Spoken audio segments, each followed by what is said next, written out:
Parce que déjà, qu'en France, c'est compliqué d'être vu comme un vrai sportif. Parce qu'on se rend compte qu'au final, les parents ne connaissent pas forcément plus que nous. Ou alors c'est un sujet tabou. Et surtout, j'avais aussi Porte de Clignancourt, où tous les samedis, j'allais me taper avec des gars qui faisaient 1m80 et Ouais, 100 kilos. Mhm. Donc après, tu sors de là, Enfin, t'es une autre chose. On t'apprend pas à être une professionnelle. On Ouais. t'apprend à être une bonne joueuse de basket, Clairement. mais par contre, on t'apprend pas à être une joueuse professionnelle. Bonsoir tout le monde, bienvenue dans Speak Out aujourd'hui. Je reçois Diana et JC. Je vais vous laisser vous présenter à tout le monde. Moi, c'est Diana Gandega, 42 ans, ancienne basketteuse internationale. Donc, j'ai joué pour le Mali pendant 8 ans, avec qui j'ai fait différentes Coupes d'Afrique, championnat du monde et notamment les JO de Pékin en 2008. Et moi, Zambi Christophe, du coup JC, responsable du Mont-Valérien Métropolitane, anciennement basket féminin.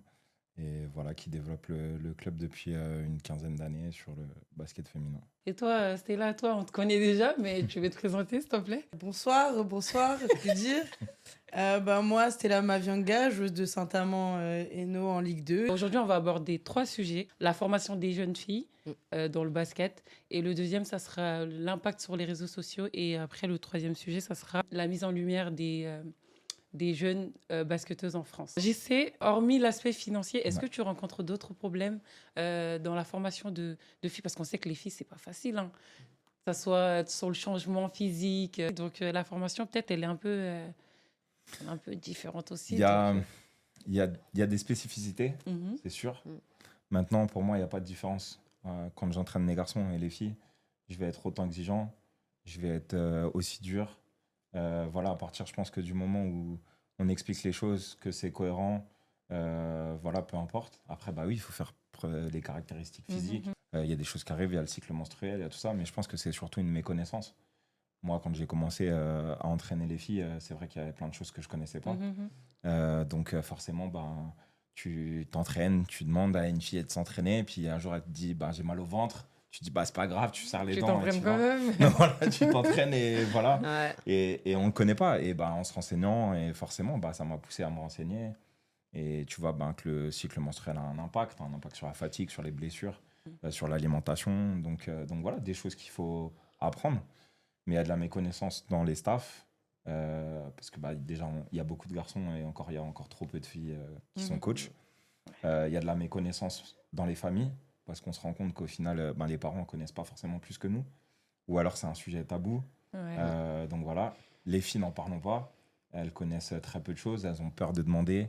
Donc nous, ça a été d'essayer de désacraliser un peu ça et libérer la parole. On fait des interventions par des nutritionnistes, par des kinés, des ostéos,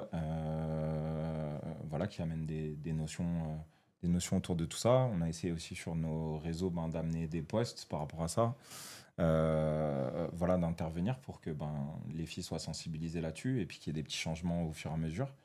Des discours aussi au niveau des coachs, des staffs, pour dire que si une fille, un jour, elle a mal au ventre, c'est pas parce qu'elle va rater un entraînement que c'est la fin du monde et que elle peut pas jouer le week-end ou que c'est de l'adaptation. Et après, faut qu'il y ait une relation entre guillemets de confiance. Moi, je me rappelle à l'époque, on disait toujours les filles, elles abusent, elles disent qu'elles ont leurs règles pour pas faire sport ou quoi que ce soit. Mais c'est faux. En final, quand il y a une relation de confiance, quand elles ont vraiment mal, elles disent qu'elles ont mal et tu les mets off. Puis forcément, entre guillemets, elles vont te le rendre parce que comme derrière, t'as mis de la souplesse, elles vont mettre un peu plus intense après derrière. Ou quoi. Donc, c'est juste de la discussion et de la confiance pour moi. Vous avez pu mettre en place un truc comme ça parce qu'il n'y en a pas dans tous les clubs, quoi. Ouais, non, je pense que même moi, en centre de formation, il n'y avait pas forcément... Un truc comme ça. Ouais, on prenait pas forcément compte des douleurs, etc. Après, pour le coup, moi, c'est pas quelque chose, j'ai pas forcément de douleur. Mais je sais que j'avais des coéquipières à moi qui, elles, presque, elles pouvaient en vomir. Et le coach, il comprenait pas vraiment, donc il était super dur et il arrivait pas à accepter que, pendant peut-être quelques jours, la fille, elle est pas du tout dedans. Mais maintenant, je vois de plus en plus, parce que même moi, de plus en plus avec les présélections équipe de France, on commence à en parler. Mais c'est quelque chose, avant, on n'en parlait pas. Et par exemple, moi, je ne l'ai pas forcément vu dans mes clubs, mais seulement quand j'ai fait des stages d'équipe de France.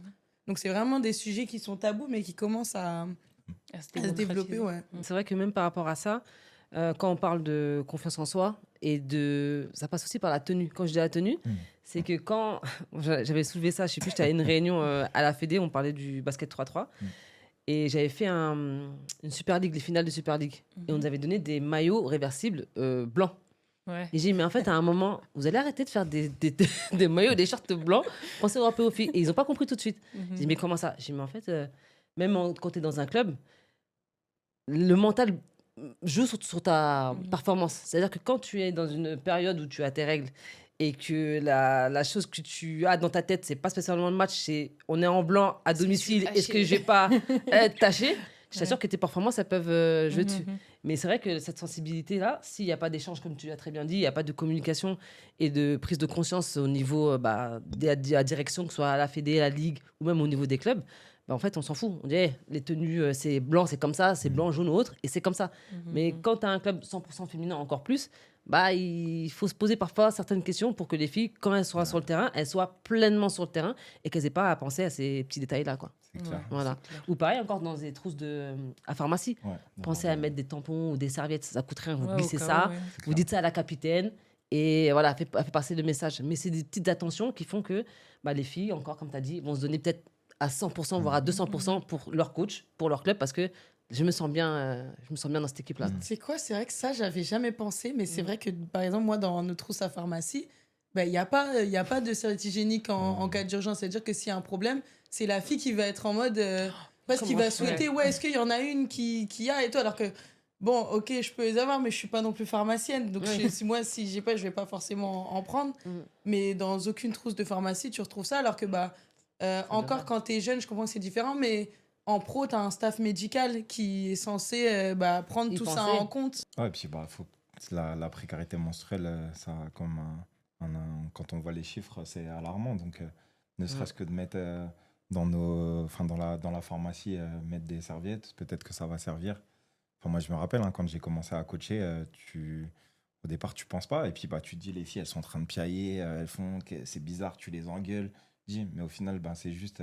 il y en a une qui est en panique parce qu'elle pense qu'il y a une tache sur son short. Ça, tout le monde a vécu ça. Tout le monde a déjà vu cette scène. Tout le monde a déjà vu cette scène. Elle regarde derrière. Tu sens le public, tu sens une tension partout dans la salle, tout ça. T'es pas à l'aise. Et t'es pas dans ton match à 100%. Laisse tomber. Moi, il y avait une joueuse, elle avait ça, sauf qu'elle faisait un bon match. Ouais. Donc, mais elle s'était pas rendue compte. C'est-à-dire qu'on regarde tous. On est en mode... On lui dit Tu sais, même le coach, il a vu, on lui dit coach et tout, mais il la sort pas, tu vois, parce qu'en fait, elle est en train de te faire un bête de trucs et tout. Et dès qu'on lui a dit, tu sais, la fille, son visage, il se décompose et tout, elle part et tout, et ça la déconcentre. Et même d'avoir un short supplémentaire. Parce que si ça arrive, faut partir. Et comme tu dis, c'est la meilleure joueuse, faut qu'elle revienne sur le terrain. Vite. J'ai un exemple j'ai joué contre le centre fédéral la dernière fois, avant que j'arrête le basket. Il y avait une fille, ça lui était arrivé. Et du coup, elle c'était la meilleure joueuse de l'équipe. Elle était performance comme ça. Elle s'était tachée et il fallait lui dire, quoi. On lui a dit, elle est partie se changer. Après, elle est revenue. Après, mais il y avait des garçons et tout. J'imagine pas dans sa tête comment elle devait se sentir. Après, c'est aussi à nous, tu vois, de faire passer les choses. C'est normal, c'est des choses qui arrivent. Ouais, voilà. Tu vois, si tout le monde fait la panique et quoi que ça crée, non, ok, d'accord, c'est pas grave. Vas-y, sors. Comme on dit, là, en pharmacie, tu as la serviette, on a un short différent, tu vas te changer, tu reviens, basta. Personne n'en parle et on avance. On peut voir qu'il n'y a pas de centre de formation dans l'Île-de-France. Et ça, c'est un problème pour... les jeunes qui habitent en Île-de-France. Est-ce que c'est cette raison-là qui t'a poussé à créer ton centre d'entraînement? Plusieurs raisons. Après, c'est vrai que le basket féminin en Île-de-France est sous-exposé, qu'il n'y a pas forcément de possibilités. C'est vrai, quand j'ai commencé les filles dans ma ville, il y avait très peu de filles. Et elles étaient obligées de s'éloigner, de faire des kilomètres pour pouvoir jouer. Et certaines n'ont pas la possibilité parce que les parents travaillent ou difficultés, donc elles étaient obligées de rester ou de jouer avec les garçons, mais jusqu'à un certain âge. Et puis après, elles sont obligées d'arrêter. Donc du coup, c'était mettre une structure en place et que toutes les filles déjà puissent jouer dans des équipes de filles et pas se retrouver à se déplacer à 5, 6 sur des matchs, mais avoir vraiment des équipes. Donc le but, ça a été de développer toute la filière. Quand j'ai commencé, on était quoi? Il y avait une 50aine de filles au club. Aujourd'hui, là, on est 300, répartis sur 3 équipes quasiment par catégorie. On a une équipe en U9 et après, à partir de U11, on a 3 équipes par catégorie. Voilà, qui vont du championnat départemental, régional et national. Et puis forcément, plus on progresse, plus on avance, plus pour moi, il faut mettre aussi les filles dans des conditions. Parce que tu peux pas demander à faire de la compétition, à s'entraîner 3 fois, 4 fois, 5 fois par semaine sans condition, parce que y a la scolarité. Justement, j'allais rebondir sur le sujet de la scolarité. Ouais. Est-ce que vous faites un suivi personnalisé par rapport à ce que les filles elles peuvent avoir à l'école, par rapport au basket? C'est adapté ou pas? On essaie d'avoir un suivi personnalisé. Après, c'est difficile parce que ça demande des ressources humaines. Les ressources humaines, ça demande des moyens et on fait avec les moyens du bord. Donc après, c'est vrai qu'au collège, on a une section sportive avec un internat et la structure scolaire, entre guillemets, nous aide à faire ce suivi-là.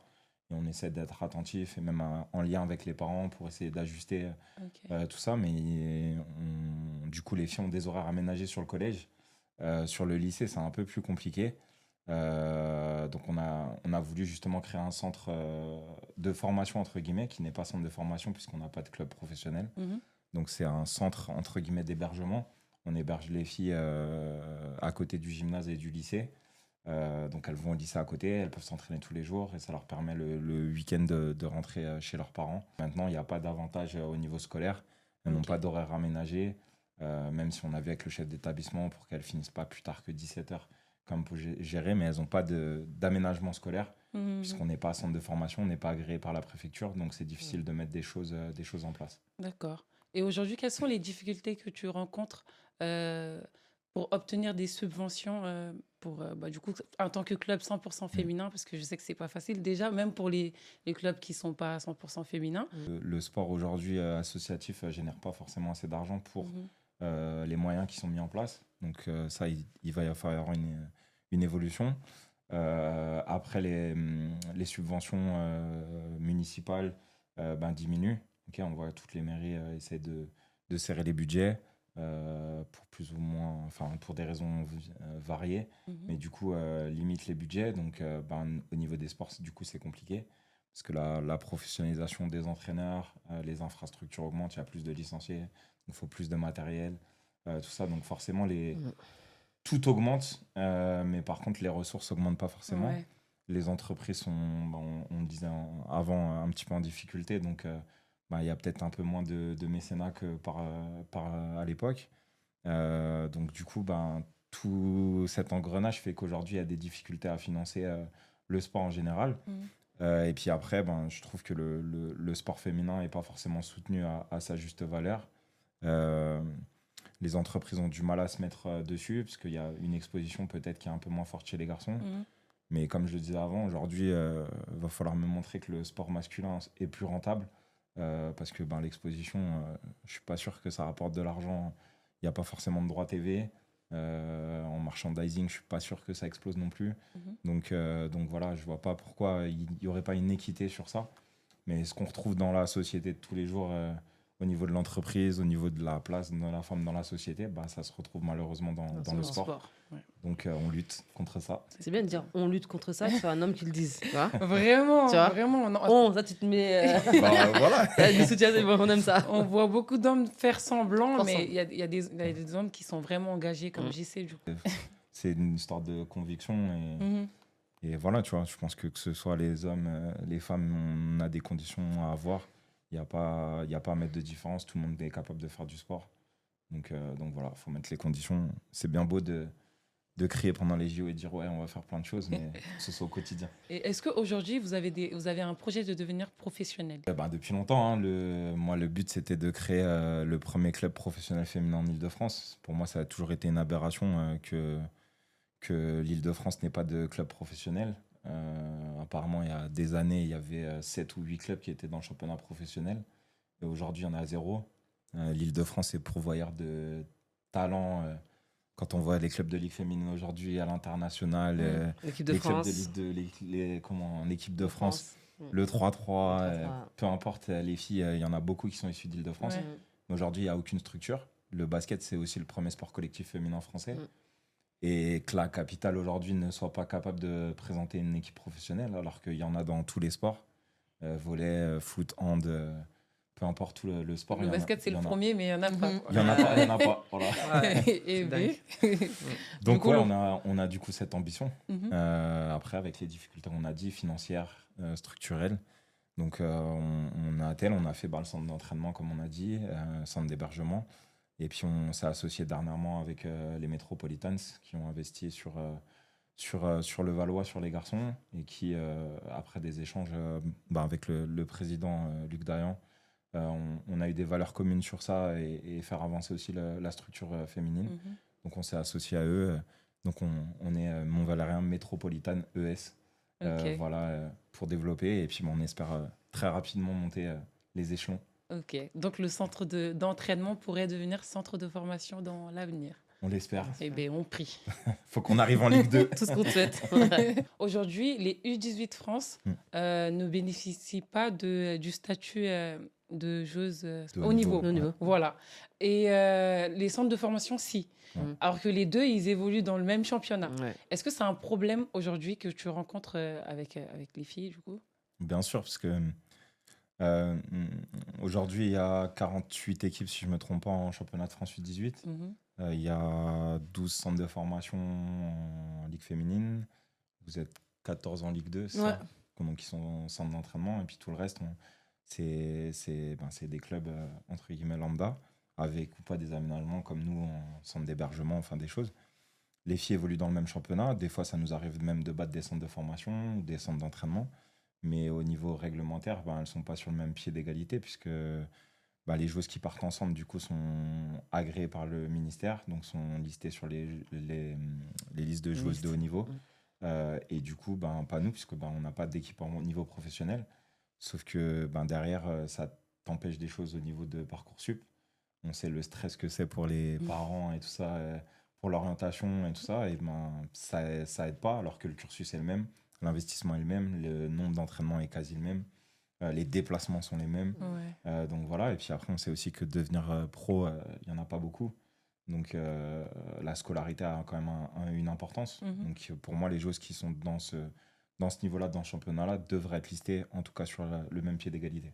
Mais justement, je pense que c'est ça qui crée aussi qu'en France, même si là, ça commence à avoir plus de visibilité, c'est ce qui coupe aussi la visibilité. Le fait que les joueurs et joueuses qui ne sont pas dans des centres de formation ou des centres d'entraînement, encore c'est vraiment plus les centres de formation, malgré qu'ils soient dans le même championnat, ils auront des très grosses difficultés après à être vus par les autres clubs parce qu'en fait, ils sont pas dans ces schémas-là, ceux qui n'ont pas fait les pôles, ceux qui n'ont pas fait les centres de formation ou qui sont pas dans des cursus comme ça, ils disparaissent en fait et c'est même compliqué pour eux de se visualiser parce que déjà qu'en France, c'est compliqué d'être vu comme un vrai sportif parce que malgré même moi je suis pro, mais la plupart des gens ils vont pas considérer que je suis pro parce que le basket c'est du sport et que on considère pas encore que c'est un vrai métier le basket. Mais pour ces jeunes-là qui, je sais pas, même celle qui peut pas aller en centre de formation parce que cause de la famille ou je sais pas, mais qui a vraiment envie d'être basketteuse, elle pourra pas se projeter et au final elle va peut-être laisser son rêve parce que déjà que à la base elle est pas dans un centre de formation, donc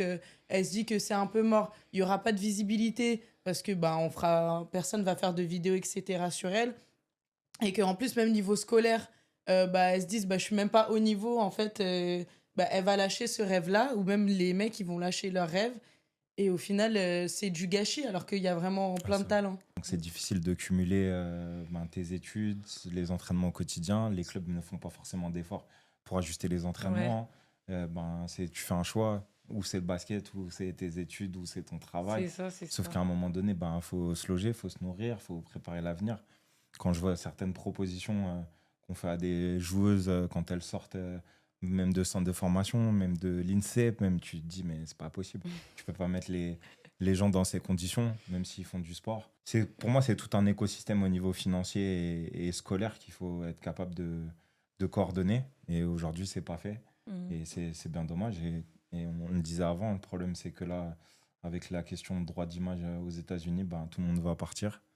Et on va s'appauvrir. Le Nil, il fait du mal au basket européen. Mais on peut comprendre. En même temps, Qu'est-ce que tu veux dire aux joueuses Elles partent jouer déjà avec de l'argent dans des installations qu'on a quasi pas. On Qu'on en n'a a pas. parlé dans Ouais. l'autre podcast la dernière Ouais. fois et franchement, c'est un monde. T'arrives On est là et eux, ils C'est sont ça. là. Bah, quoi. t'as un pays de Donc, sport et un pays qui ne l'est pas. Voilà. Qui se revendiquent comme Non, on n'est pas un pays de sport. Arrêtons tel. ça. Qui se revendiquent comme tel. La France, c'est un pays de formation. Par contre, pour moi, la France, malgré tout, c'est un bon pays de formation. Genre, mais c'est pas un pays de sport. Genre, Ouais. après, quand tu termines le centre de formation, en tant que Française, c'est débrouilles. pauvre. Genre, Ouais. c'est vraiment pauvre pour vivre de ce sport-là. Je mettrais de la nuance dans. On est un pays de formation. On a des potentiels. On a de quoi faire des résultats, de faire plein de choses. Ouais. Mais est-ce que les moyens ils sont mis en œuvre pour développer ces potentiels? Non, les moyens sont pas mis, mais je trouve que malgré qu'il n'y ait pas de moyens, ce que font certains coachs, ce qui en centre de formation, on se débrouille quand même pas mal. Malgré que moi, je suis d'accord sur le fait qu'il y a plein de choses à redire. Je revoir. pense que ouais, par rapport même aux mentalités, parce que par exemple, pour moi, dans les centres de formation, on t'apprend pas à être une professionnelle. On Ouais. t'apprend à être une bonne joueuse de basket, Clairement. mais par contre, on t'apprend pas à être une joueuse professionnelle. Tu vas dans le monde professionnel, ce qu'ils recherchent en vrai, c'est des killers. C'est une meuf qui, dans les moments chauds, elle va pouvoir te tuer le match. Parce que, et en fait, en cette formation, on t'apprend à être une bonne joueuse d'équipe, à être là, À rentrer à dans des pouvoir, schémas. Ouais. à savoir faire un lay-up. Et encore, tu sors en professionnel. Presque des fois, tu as des coachs qui sont choqués du manque de la meuf, elle va pas savoir faire vraiment de lay-up, elle va pas avoir les skills comme ça, tu vas lui demander de faire un 1 contre 1 ou de se démerder au bout de 8 secondes, elle va pas savoir jouer sans écran.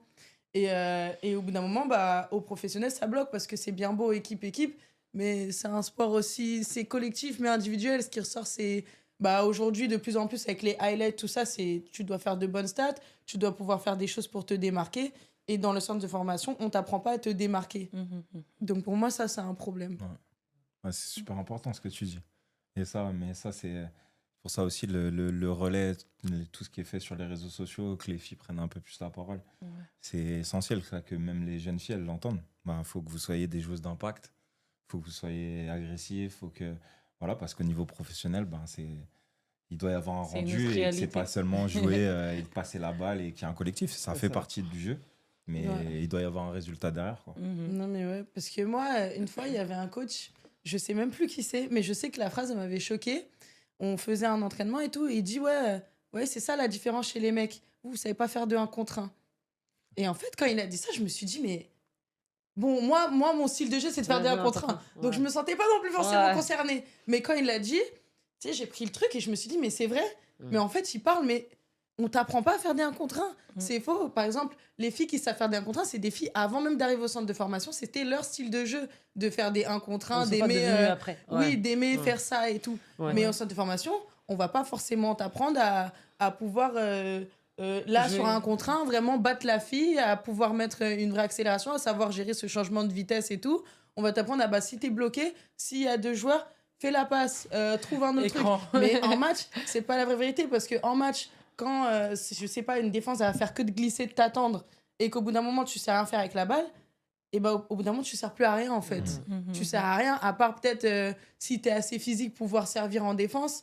Mais bon, la défense, déjà, c'est du collectif. Donc, si t'es qu'une ou faut que tu sois vraiment la défenseuse pour rester tout le temps sur le terrain. Mais ouais, et ça, cette phrase, c'est vrai qu'elle m'avait pas mal marqué, parce qu'ils se plaignent. Balance des noms. Mais je te jure que par contre, je Elle se sais, rappelle je pas sais ce que qu'elle c'était un aurait homme, dit. je sais que c'était un homme qui avait dit ça, mais après moi j'en ai eu des coachs masculins, mais je saurais plus dire c'était lequel. Mais vraiment, il avait vraiment pointé du doigt le fait que bah chez les gars au moins tu sais. Ça fait plaisir à voir les mecs qui savent faire des 1 contre 1 en centre de formation, tu leur apprends à être plus physique, etc. Mais en fille, il n'y a pas quoi. Après, malheureusement, c'est une méconnaissance. C'est comme on disait avant, hein. Comme il y avait peu de basket féminin, qu'il y avait peu de choses comme ça, des 1 contre 1, bah, c'est l'image qu'on avait, entre guillemets, du basket féminin. Et moi-même, pareil, hein, quand j'ai commencé à coacher, jamais je pensais voir une fille dunker. Et je l'ai vue, elle avait 12 ans, c'était Dominique Malonga. Ok, parce que je réfléchissais. Ouais, C'est c'est qui qui Dominique. C'est qui, est-ce qu'il invente Est-ce qu'il- c'est Non, pour- non. Pour le podcast, Dominique. pour le truc. Et voilà, même moi, je pensais pas le voir. Je l'ai vu de mes propres yeux. Et tu t'ouvres les yeux différemment. Mhm. Donc aujourd'hui, des fois, j'embête un peu les filles, mais je dis, mais va dunker et tout. Alors peut-être qu'elles n'y arriveront pas et qu'il n'y en aura aucune, mais c'est rien que l'espoir de rêver et de se dire, bah vas-y, moi aussi je peux le faire. Dominique, elle est passée par le même gymnase que moi, voilà. Ouais, t'es capable de faire un contre un comme Kyrie Irving, t'es capable de shooter comme Steph Curry, voilà, de faire. Et on voit aujourd'hui, il y a des joueuses qui montrent des aptitudes. On a beaucoup parlé de Marine Johannes, t'as fait Gabby Williams dans sa manière de jouer, à l'intérieur, Dominique. Voilà, et les joueuses, elles ont leur spécificité, elles ont des possibilités. Et de toute façon, plus tu vas développer ça, plus tu vas voir de choses, entre guillemets, extraordinaires. Parce que si, en donnant la possibilité aux gens, tu as des choses qui émergent. Et si ça émerge pas... Après, il faut tomber aussi sur le bon coach qui va te laisser t'exprimer dans ta manière de jouer.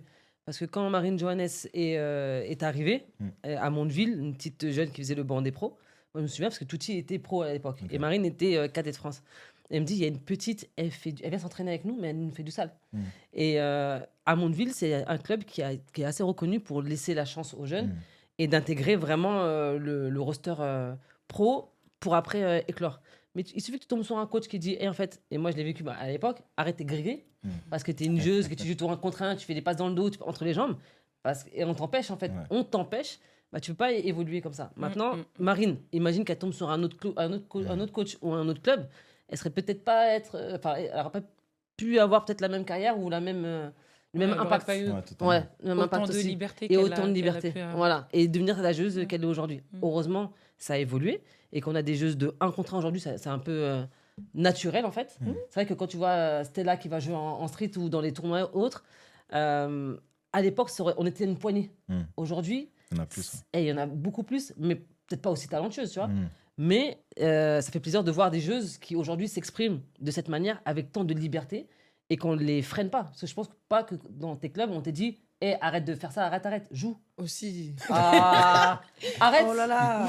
C'est tombé dans les mauvais clubs, m'appelle. Ah si. On t'a interdit de moi, ça a été un combat. Wow. En fait, moi, c'était plus parce qu'en fait, quoi qu'il arrive, j'allais le faire. C'est-à-dire qu'au bout d'un moment, moi, je savais que tu veux pas me laisser faire, tant pis, je vais travailler genre 3 fois plus et je vais laver la meneuse qui est devant moi. Comme ça, quoi qu'il arrive, tu verras qu'aux entraînements, je fais mieux qu'elle. Donc, je vais jouer le week-end. Mais si, je suis tombée, même ma 2e année pro, ma coach, franchement, c'est une coach qui m'a cassée. Je vais pas mentir. Mais elle t'empêchait de faire quoi exactement ? Elle m'empêchait. C'était, franchement, tu vas dire, c'est pas possible. Ouais, vas-y. Parce que je signais pro, c'est-à-dire qu'elle savait qui j'étais. Aux entraînements indiv. Elle me disait, tu n'as pas le droit de faire de dribble entre les jambes, ni de dribble dans le dos. Elle avait quel âge ta coach là ? C'était une oui, une ancienne quand même. Et qui me dit, tu fais soit entraînement indiv, pas dans le jeu parce que je perds la balle. Tu fais soit cross de face, soit reverse. Je veux plus voir tes trucs entre les jambes, etc., dans le dos ou quoi que ce soit. Ah ouais, tu fais ce dribble, tu l'as pas. Ouais, mais c'est pas ça que je voulais. Et au final, moi-même, j'étais partie la voir en lui disant, je comprends pas, tu me signes parce que aussi il faut je suis pas allée dans un club, je réfléchis quand même à savoir le club que je prends, ça veut dire que je sais que j'ai un jeu atypique, je vais pas aller si je sais que le coach il est très fermé parce qu'il a sa vision du jeu, etc. Faut accepter. Mais moi cette coach là m'avait dit je viens te prendre pour qui tu es, pour ce que tu fais, et elle a essayé de changer tout ce que j'étais. Donc en plus je te raconte pas, la saison on descend, donc truc, mais si en France c'est même Marine Johannes, j'entendais il y a pas longtemps qui disait que même elle ça a été un combat de rester la joueuse qu'elle est, parce que beaucoup, et si en France, faut voir où elle est passée. Après Marine Johannes, elle a eu des clubs où elle a tout de suite excellé, que ce soit à Mondeville, après elle est partie à l'Asvel, elle est partie à l'étranger tout de suite après, WNBA. Après nous on voit, c'est vrai, le côté où les stats, tout va bien. En off, on n'y est pas. Clairement, on n'y est pas. Et en France, moi, je le vois même... je l'ai toujours vu. On te laisse pas... surtout dans le féminin, vraiment, on te laisse pas t'exprimer. C'est faux. Ça laisse de plus en plus. Et je pense que c'est grâce aux réseaux sociaux. Parce qu'au bout d'un moment, on voit des choses. Je pense que même les jeunes, elles voient ce que les jeunes au state elles font. Et au bout d'un moment, elles se disent que pourquoi je peux faire, pourquoi elle ne peut pas faire. Mais en tout cas, même moi qui suis jeune...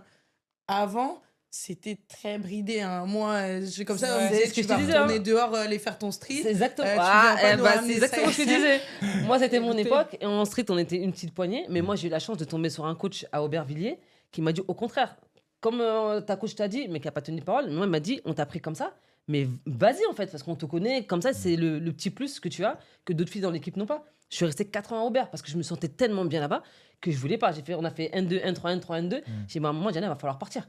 Mais c'est vrai que je pense que si je n'étais pas passée par un club où le coach te donne la confiance et en disant, mais vas-y, et qu'il n'utilise pas ton dribble entre les jambes, derrière la tête, dans le dos, on n'en veut pas.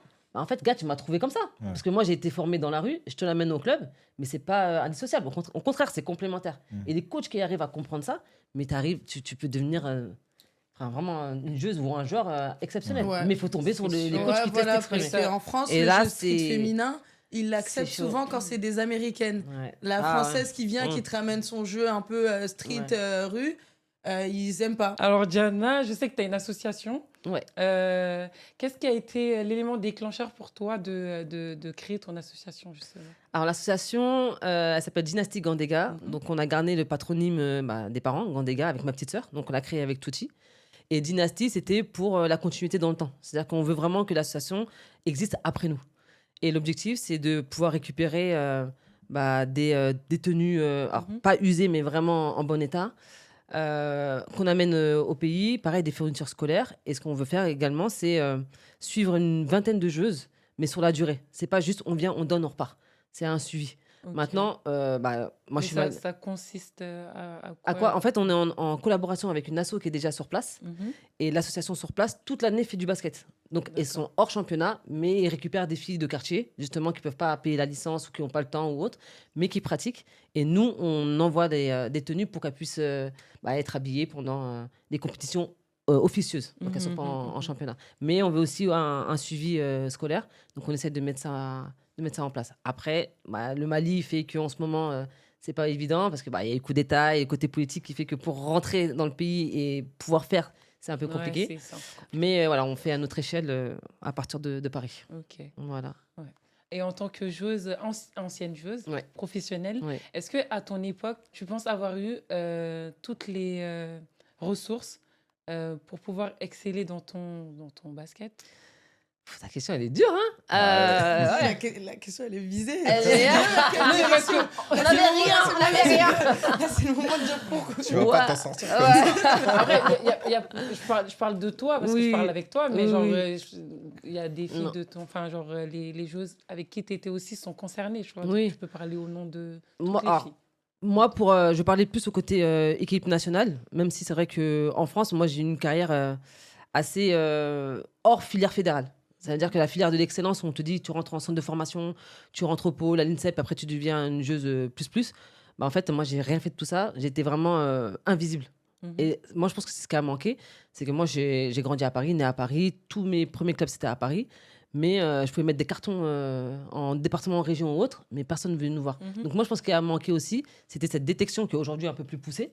Mais il y a tellement de joueurs, enfin de joueuses qui passent à travers les radars, qui peuvent être perdus en fait. Et c'est dommage qu'ils peuvent passer à travers des carrières. Donc moi, j'ai eu la chance d'eux. Et j'ai été repérée après sur un match amical Mali contre Strasbourg, où j'étais en Ligue 2 à l'époque. Et c'est là que je vais en équipe nationale. Mhm. Mais moi, ce qui nous a manqué, nous, à cette époque-là, c'est clairement la visibilité.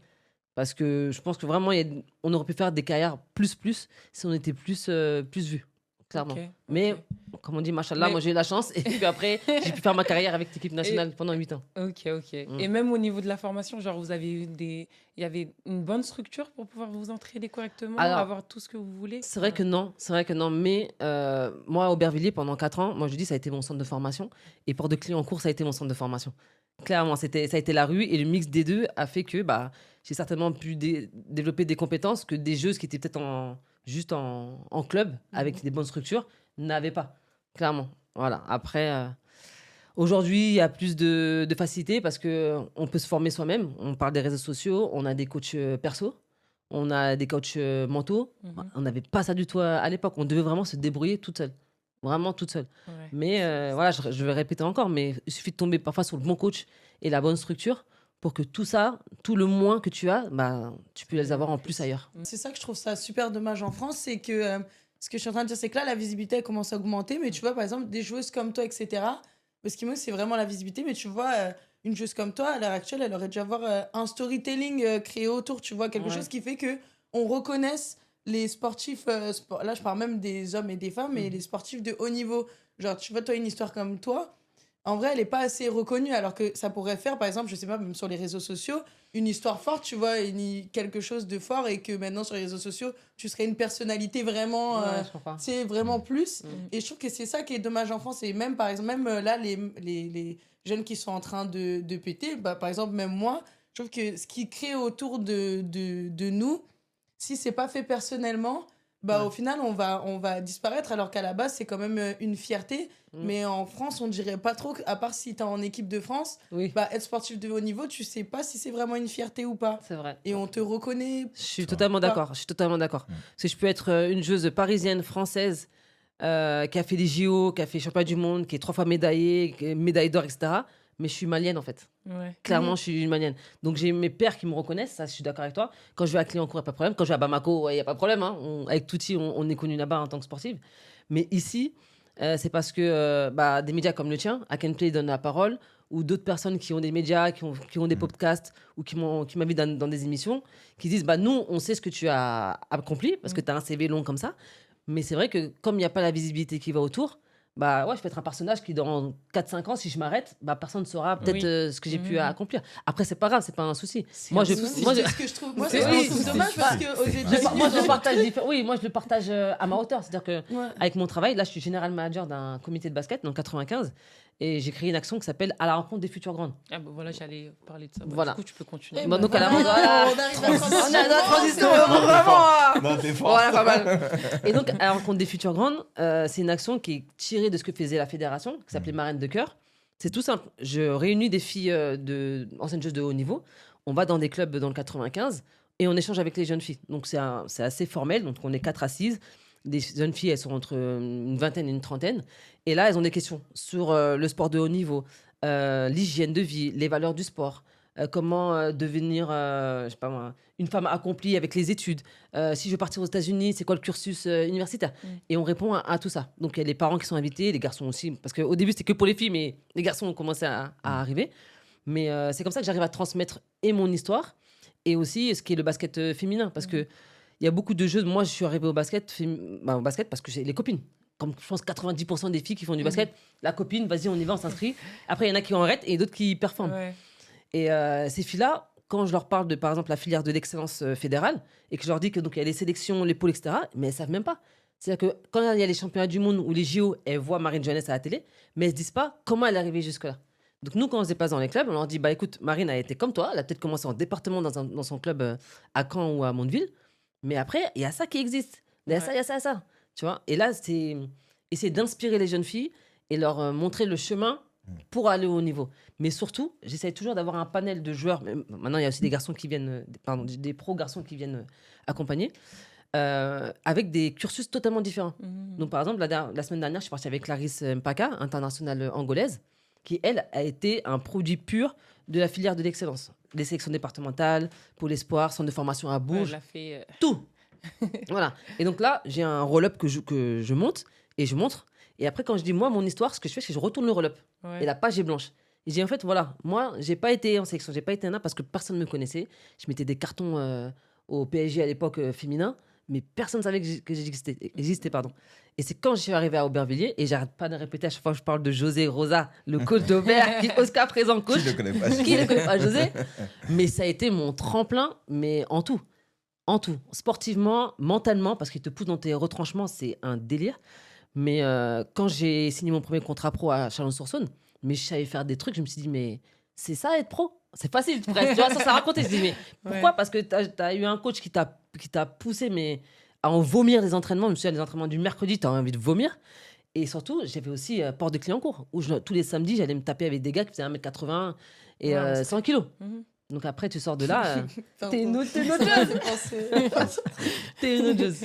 T'as créé ton tournoi, qui est 100% féminin, il y a 10 ans. Ouais. Qu'est-ce qui t'a poussé à créer un tournoi il y a 10 ans? Parce qu'en vrai de vrai, le basket féminin, il y a 10 ans, je pense que c'était moins visible encore que maintenant. C'est ça. Donc, qu'est-ce qui t'a poussé à créer Alors, le tournoi s'appelle Ladies Game Oui.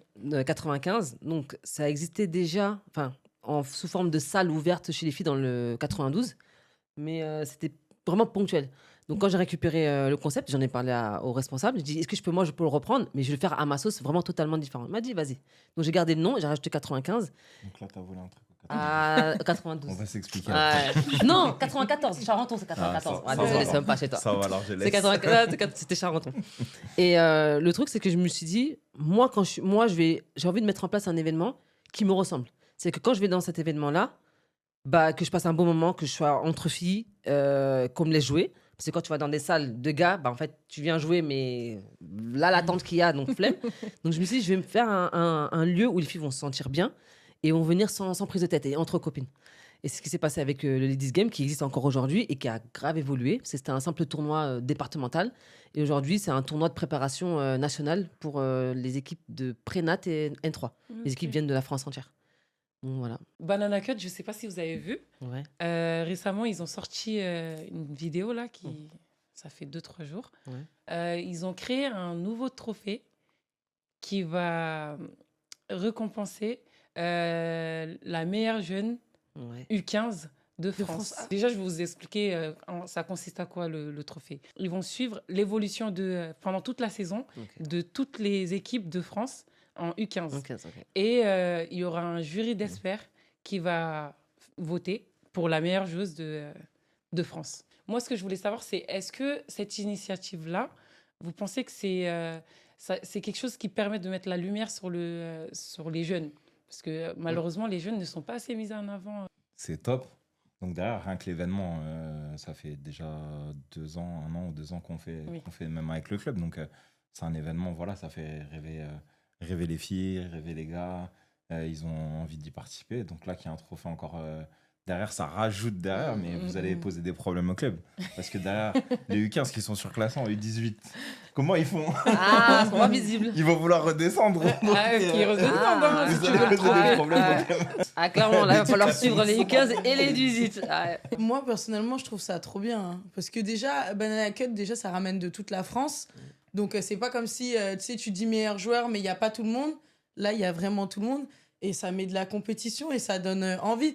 Moi, il y avait ça, là. Tous les matchs, Moi, ça croque. je faisais partie des surclassés. J'aurais dit, tu me redescends.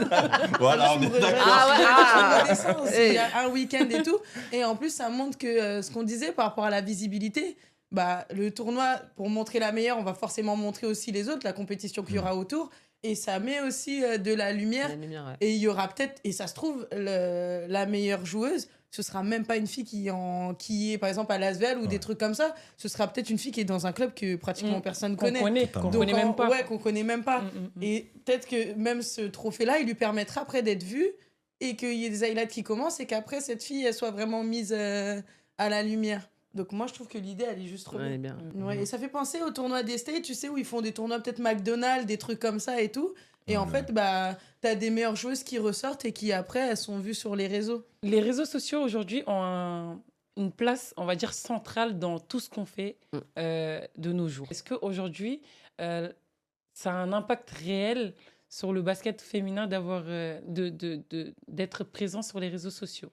Moi, à 400%. Parce que, justement, on parlait de visibilité de joueurs et de joueuses, mais encore plus les joueuses. C'est que là, pour avoir des matchs, par exemple, de WNBA, si on veut suivre la WNBA, personnellement, tu peux aller sur YouTube, mais je pense que 90% des joueurs et des joueuses vont sur Insta ou sur TikTok, là. Ça, c'est vos TikTok, là. Tu méprises. Vos TikTok, là. Non, mais c'est là-bas que ça pète, en fait. Il faut dire la vérité, c'est là-bas que ça pète. Et si une joueuse veut être connue, même parfois au-delà de ses compétences sportives, mais il y a des joueuses WNBA que tu connais, mais même pas par rapport à leur stats. Hein. Tu vas leur demander, bah, elle joue dans quel club même déjà? Ça va commencer à bégayer. Par contre, j'ai vu sa dernière vidéo ou autre. Donc malheureusement, j'avais te dire, il y en a qui utilisent. On doit passer par les réseaux sociaux pour connaître le basket féminin. Parce qu'aujourd'hui, les médias ne font pas le boulot pour nous. Donc à nous de créer nos propres médias, et ça passe par quoi? Par nos propres pages. Donc c'est comme ça qu'on va exister. Et je rebondis encore sur Hack&Play. Hack&Play est aujourd'hui le média numéro 1 en France sur le basket féminin. Moi, si je veux une information, il y a Hack&Play, il y a Oops Legacy, ça commence à avancer. Mais si on ne crée pas nous-mêmes nos propres médias, on ne sera pas vu ni connu. On est au courant de rien. On est au courant de rien. Donc c'est la base. Non, c'est vraiment important et ça donne une visibilité, une exposition à tout le monde. Enfin, c'est un outil incroyable. Après, comme tu disais, c'est l'utilisation maintenant, comment c'est utilisé, comment elles font, faire attention aux dangers des réseaux Aux sociaux, dérives. quand tu vois les commentaires, les choses, il y a des choses qui sont quand même difficiles. Mhm. Moi, je vois aussi, tu vois, tout ce que tu disais, toi, ton école et ton centre de formation, ça a été Aubervilliers et Porte de Clichy. Clignancourt de dehors. Aujourd'hui, les joueuses et les joueurs, c'est l'entraînement et c'est TikTok. Ouais. Sauf que là aussi, il y a un problème, c'est qu'à un moment donné, il y a aussi tout le trèfle que tu fais invisible et toi, tu l'as fait à Porte de Clignancourt, sauf que bah, tu n'as pas le temps d'être sur TikTok pour l'instant. Pour le montrer. Tu es obligé Ouais. d'aller charbonner. Et justement, ça doit être des médias extérieurs qui viennent, qui te filment, qui te truquent et qui relaient un petit peu ces images-là et pas un travail entre guillemets personnel. Parce que ça rajoute forcément une fatigue. Mais Une c'est charge. aujourd'hui, pour l'instant, c'est obligatoire et il y en a besoin parce que c'est comme ça que ça va mettre en lumière les filles. Quoi. Et puis même pour se former, on peut se former via les vidéos Totalement. pour toi, des préparateurs physiques, je pense à Seydou, Ouais. qui Ouais, met des vidéos tout le ouais. temps. Tu te dis, waouh, ça, c'est l'exo là. Ouais. Même dans mon club, j'ai jamais vu. Attends, Même je vais par rapport à tester. comment Ouais, il c'est fort. parle et tout. Voilà, Ouais. etc. Le mindset et tout. Non, les réseaux sociaux, aujourd'hui, c'est complémentaire avec la pratique terrain. Et on peut pas faire sans. Je pense qu'on peut vraiment Et pas puis faire sans. te mettre en exposition, tu vois, on disait les anciennes joueuses, les parcours, tout ça. C'est des choses que les jeunes, Ils savent ont pas, besoin de et savoir. du coup, Ils connaissent ils ont pas. ça, tu vois. Ouais. Aujourd'hui, je pense que bah, un petit peu plus, même quand tu vas dans les salles, les gens disent, ah, je l'ai peut-être vu dans le podcast, je l'ai vu là. Ouais. Mais voilà, tu vois un joueur comme Moussonko, aujourd'hui, qui a le Valois, t'as l'impression qu'il passe, c'est un Il passe, c'est inconnu. inconnu. Alors que c'est un monument. C'est en France, ouais. c'est Jordan, j'abuse sur le mot. Mais ouais, on Mais comprend. voilà, c'est quelqu'un qui a un vrai impact. Et je pense qu'il n'y a pas assez de lumière Mhm. sur les gens du basket. Comme tu disais, le storytelling, le savoir. Tu vois, il faut que dans 10 ans, quand tu rentres dans une salle, tout le monde sait qui est Stella. Qui est cette personne? Ah ouais. Ouais, mais c'est pour ça, mais parce que je pense que si avant, là, ce qui est en train de s'ouvrir, c'est que avant, je trouve qu'on voyait vraiment le truc. Je me mets sur les réseaux sociaux, je suis pas humble, je suis arrogant, genre j'ai envie Ouais. de me montrer. Ouais, c'est vrai, c'est vrai. Et maintenant, en fait, on est en train de comprendre que non, en fait, c'est une page qui me sert. Donc après, il faut différencier, se faire des vidéos juste pour le buzz et des vues et faire des vidéos pour montrer réellement qui on est Qui on est. et que les gens, ils sachent que, ah, c'est cette joueuse-là, c'est ça son type de caractère et c'est ça, et c'est la manière dont elle joue. Et aujourd'hui, ça commence à se faire de plus en plus. Après, la différence, c'est comme tu as dit, moi, personnellement, j'ai la flemme. Genre, des fois, j'ai pas que ça à faire. Tu vois, par exemple, quand je suis dans ma saison là à fond, Ouais. aller tous les jours faire des vidéos, faire des vidéos pour me montrer, etc. J'ai pas envie de perdre mon temps à ça, donc je le fais pas. Et c'est compliqué si on n'a pas d'aide en plus autour pour Ouais. savoir comment faire, etc., etc. Et je pense qu'il y en a plein d'autres qui sont dans mon cas. Après, il y en a qui le font. Par exemple, Elena, etc. Elena qui le fait très bien, elle qui sait, qui fait ses trucs à côté, donc c'est différent. Mais ouais, il faut comprendre que c'est pas parce que tu te mets sur les réseaux que tu veux montrer réellement qui tu es, que tu veux être arrogant, etc. C'est qu'à un moment, c'est ton image et que désormais, même les clubs, tout ça, ils regardent tes pages. Exact. Ils Ouais, regardent tes pages, en fait. Donc, Bah, si moi, t'as j'aime- rien, des fois, ça peut être compliqué. Alors que si t'as une page où, je tape ton nom, je peux trouver ça, c'est plus simple. C'est ça. Moi, j'aime bien dire que Instagram, c'est comme un CV. Parce qu'en fait, dès que tu vas sur Instagram, normalement, tu vois un peu ce que la personne a fait, comment elle est ouais. et tout. Instagram, on doit le prendre un peu comme ça. Enfin, les réseaux sociaux en général. Hein. Tu viens pour te montrer, mais pour te montrer positivement. Et pour que les gens ils puissent apprendre, en savoir plus sur toi sans forcément avoir besoin à aller chercher, je ne sais, 10 000 ans. Tu vois. Ouais. Info, c'est ouais. clair. Donc, Mais c'est apprendre la gestion d'image, c'est pas Oui. simple. C'est pour ça que Oui. les structures aussi, les clubs, les comités, la fédé, et même j'ai envie de dire l'école et tout ça, c'est des choses qu'il faut être capable d'apprendre. La gestion d'image, parce que tu peux pas mettre n'importe quoi. Comme tu dis, c'est un CV, c'est quelque chose qui va rester, qui va être marqué. c'est ça. Et du coup, il faut faire attention, parce que comme elle dit, il y a des travers. Tu peux mal le faire et ça peut être assimilé C'est à de ça. l'arrogance. Donc voilà, c'est une organisation, ça s'apprend. Comme tout. C'est pour ça que moi, je pense que sur les réseaux sociaux, il faut qu'il y ait des gens qui passent, comme les gens qui passent pour te parler un peu du monde sportif, Ouais, totalement. etc. Il faut, parce que maintenant, les réseaux sociaux, c'est indispensable. C'est clair. Sauf qu'on t'apprend rien dessus, on t'apprend pas comment gérer ton image, rien du tout. Donc après, tu arrives et tu sais rien faire, ou ton image, elle est pauvre, ou Ouais, elle dégradé, donne hein. rien. soit on sait rien sur toi, soit c'est un peu. Ou on se fait une image de toi à C'est travers tes réseaux aussi. Mm. C'est pour ça Voilà. qu'elle a la gestion d'image et pas passer pour quelqu'un d'arrogant, comme tu l'as dit. C'est si tu postes mal ou trop, ou que les gens se limitent à ce qu'ils voient sur les réseaux sociaux, ça peut être l'effet inverse. Ouais, voilà. Bah, aux États-Unis, par exemple, ils ont un truc comme ça. Ils ont Non, ils ont des cours. genre quelqu'un c'est bien. de spécial qui vient. Genre, ils ont un T'expliques. cours de apprendre à gérer son image. Ah ouais, mais c'est C'est devrait être indispensable, normal ouais. en fait. Ouais, Ouais. Dominique Surtout quand tu Malonga, deviens là, une dès qu'elle est personnalité. arrivée en WNBA, qu'est-ce qu'elle a fait? Ouais, le TikTok. premier cours, c'était ça. Voilà. TikTok directement, vlog sur toutes ses journées. Tu l'avais jamais vu faire ça Ouais, avant. Mm. Alors Et qu'elle la était en connaissant. Ligue 1, tout le monde la C'est, connaissait. Ah, d'un coup, une page TikTok et Ouais. tout, et grave des abonnés, Ouais, etc. et là, Mais il a fallu qu'elle arrive là-bas parce que malgré avant, bah, peut-être qu'elle aussi, elle n'avait pas le temps ou qu'il y avait personne qui savait Ouais. je comment lui pense pas gérer. qu'elle avait pas le temps. Je pense qu'en fait, elle était très dans le moule. Parce que ouais, parce c'est qu'en sa vrai, personnalité, je pense. Sa je personnalité. sais pas, parce que je me rappelle, Ouais, on il y a avait un peu posté des une deux. vidéo de Dominique Malonga Ouais. quand elle avait dunké à Ouais. l'époque. Ouais. Elle était trop contente. Hein. Ouais. La vidéo, elle avait marché, elle était trop contente et tout. 2 jours après, elle est venue nous voir et elle nous a dit est-ce que vous pouvez supprimer parce que mon club, enfin, l'INSEP, elle était à l'INSEP à l'époque.